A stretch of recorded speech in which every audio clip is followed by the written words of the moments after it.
Get on the ground! Tay's not working. Get on the ground! The scene of a car crash suddenly turns into a life-or-death struggle with an erratic and aggressive suspect who refuses to comply. And with the deputy's service weapon within reach, it's a fight that could end in tragedy. He's trying to get my gun!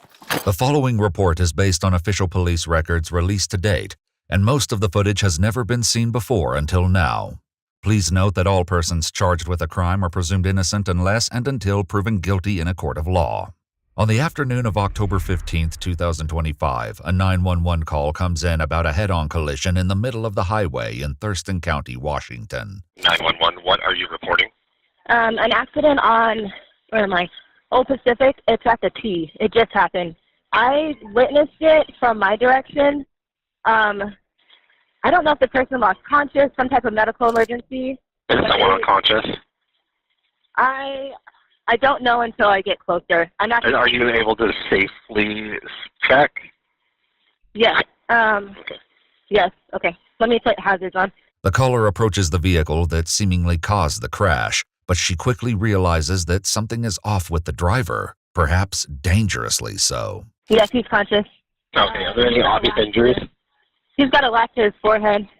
Sir, do you want to have a seat until EMS gets here? Is that a laceration on his forehead you said? Yeah, I'm not. Okay. He does not look stable either. Yeah, I'm walking away from him. The caller isn't the first one to notice. Moments earlier, another witness had attempted to check on the driver. Opened up the front door and asked if the person inside was okay. All I could see was his shoes, and the airbag was covering the rest. He said, I'm carrying, or I have a gun, don't touch me or I'll shoot you. The collision sent both vehicles spinning off the highway, and traffic is backing up. It's this scene that a local school resource officer encounters on her way home from work, unaware that she's only moments away from a vicious fight for her life. The you could advise on an injury. Copy, I'm just getting on. Hurry. The SRO, a deputy with the Thurston County Sheriff's Office, goes first to the woman in the white vehicle, who is already being tended to by other motorists. She then doubles back to check on the driver of the gray Chevy, where she begins to realize that something isn't quite right. Right now, bald-headed sheriff is approaching him right now, but he won't take his hand out of his pants. Does he appear to be breathing normally? Nope. And staggering. He doesn't seem to be violent, but...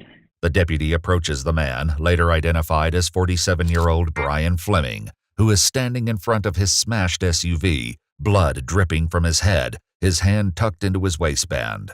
He ignores her instructions to sit down. I got one that's not compliant. I'm not sure what's going on with him. He's trying to get back into his car. I'm not sure if he's trying to retrieve the... Copy. Suddenly, the man begins running towards her, his right hand still partially concealed. He's refusing to show hands.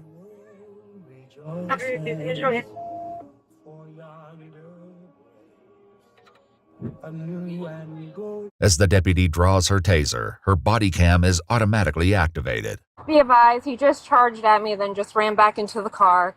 He can't go anywhere. It's missing a wheel. Where's my closest unit? Backup is speeding to the scene, but as the situation deteriorates, the question is whether they can get there in time. Why don't you have a seat, sir?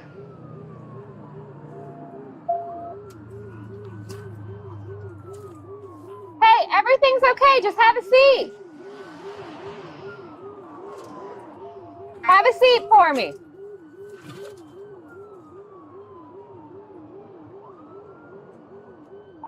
He's in and out of the car, looking around, not making any aggressive movements right now, but not complying with my verbal commands. Hey, why don't you have a seat? But as her colleagues dodge traffic and race around corners, this tense scene is about to spiral into violent chaos. Have a seat for me, sir.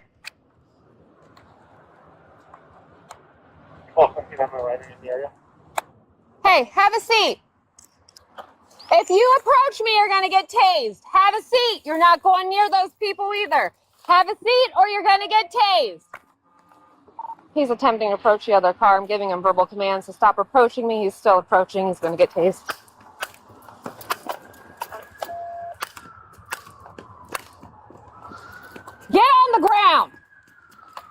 Get on the ground. Tay's not working. Get on the ground. Get on the ground now. He's trying to get my gun. He's trying to get my gun.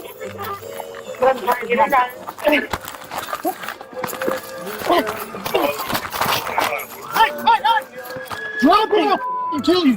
Drop it up and kill you. He doesn't. I'm already dead anyway, man.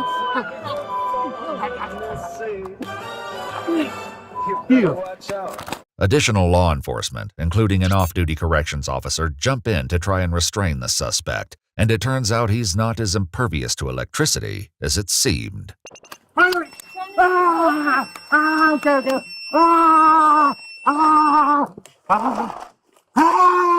Put your hands behind your back right now. Put your hands behind your back.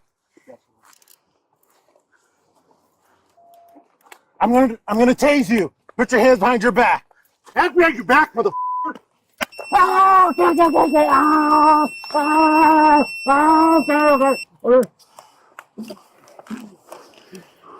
Go check yourself out. Go ahead. With suspect Brian Fleming finally in handcuffs, it will now be up to investigators to find out exactly how this incident, which started as a car crash, turned into a violent struggle for survival, and those bizarre answers will come soon enough. Right. Yeah, I'm good. Thank you. There's probably some blood on it. There's some radio on you. Radio on Paul 86 taser deployed on the subject, and he's detained now.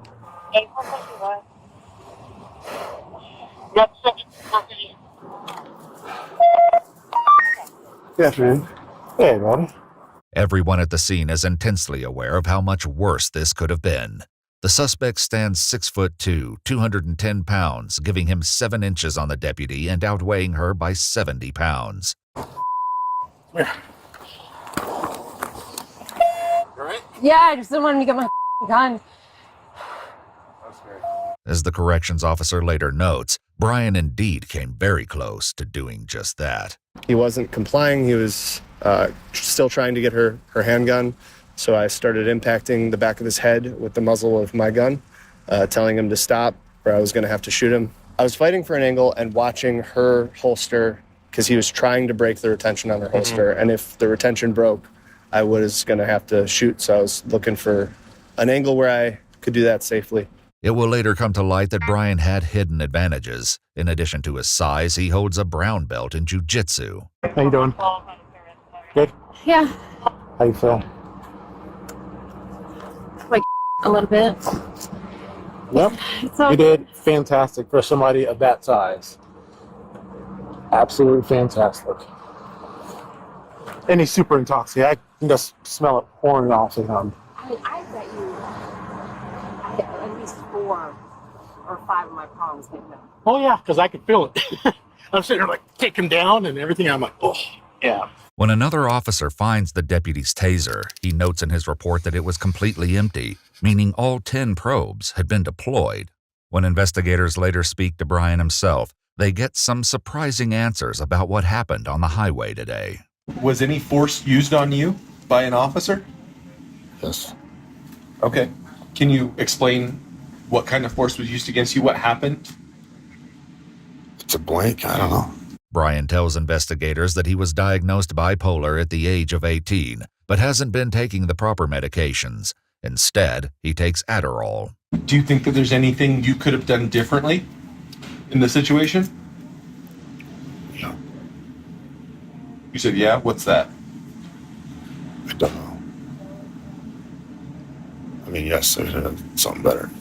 But I thought I was being chased, so. Investigators reach out to his wife, who says he's been struggling in recent days with paranoia, turning off the lights in their home and making her and the children hide from people he believed were out to get him.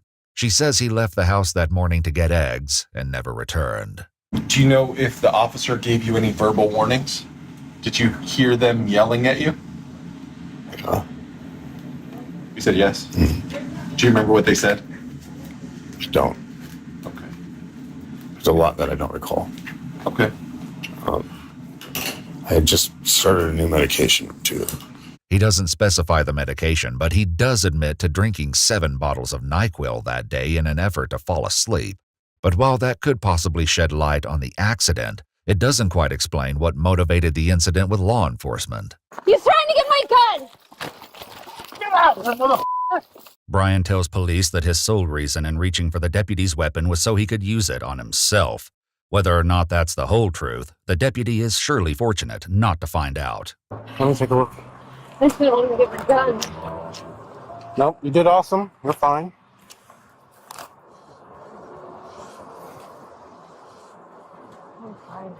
The police report notes that the deputy didn't sustain any significant injuries, nor did the driver of the oncoming vehicle. Brian himself required staples in his skin, but was also remarkably unharmed.